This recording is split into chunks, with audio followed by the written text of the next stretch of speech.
नमस्कार, इन खबर में आपका स्वागत है। कोरोना संकट काल में शराब की दुकानें खोलने को लेकर के केंद्र सरकार व राज्य सरकारों की आलोचना हो रही है। आलोचना होनी भी चाहिए, क्योंकि जिस तरीके से लॉकडाउन और सोशल डिस्टेंसिंग के नियम टूटे, उससे पूरी लड़ाई कमज़ोर होती नज़र आ रही है। सबसे पहले ये वीडियो देखिए कि किस तरीके से शराब के लिए ये लोग जद्दोजहद कर रहे हैं।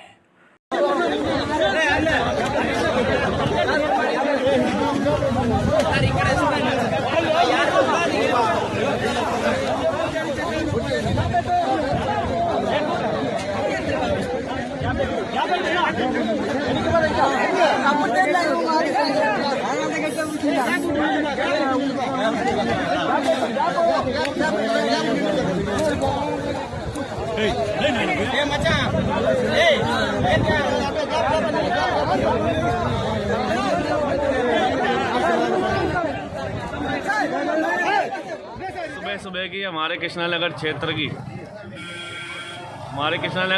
की लाइन है। ये बाहर ठेके के बाहर पूरी लगी हुई है। चंदा नगर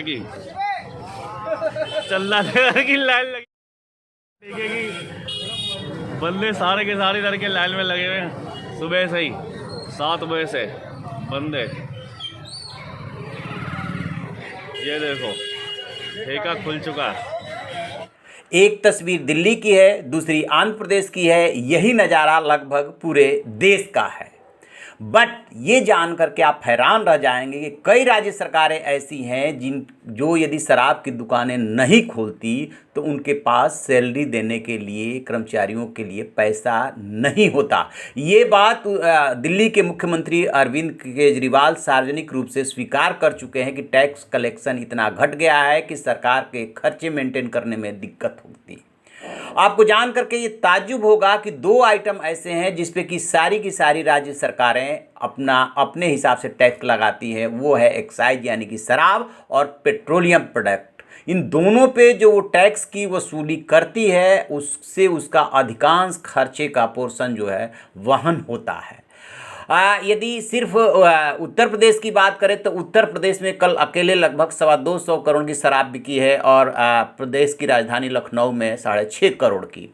और यदि दिल्ली की बात करें तो दिल्ली में दुकानें बंद करनी पड़ गई, इतनी भीड़ उमड़ी की। उसके बाद अरविंद केजरीवाल जो मुख्यमंत्री हैं, उन्होंने 70% कोरोना फीस उस पर लगा दिया, जिसको लेकर के उनके काफ़ी लोग आलोचना भी कर रहे हैं।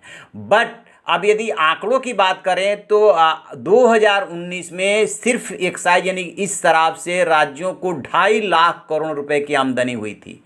ये आमदनी 2018 में 2,17,000 की थी और उससे पहले 2017 में जो है लगभग 2 लाख की थी। तो इस तरीके से आप अंदाज़ा लगाइए कि यदि इनका कलेक्शन नहीं होगा तो फिर ये खर्चे कैसे बियर करेंगे। 40 दिनों के दौरान माना ये जा रहा है कि लगभग 27,000 करोड़ का नुकसान हुआ है।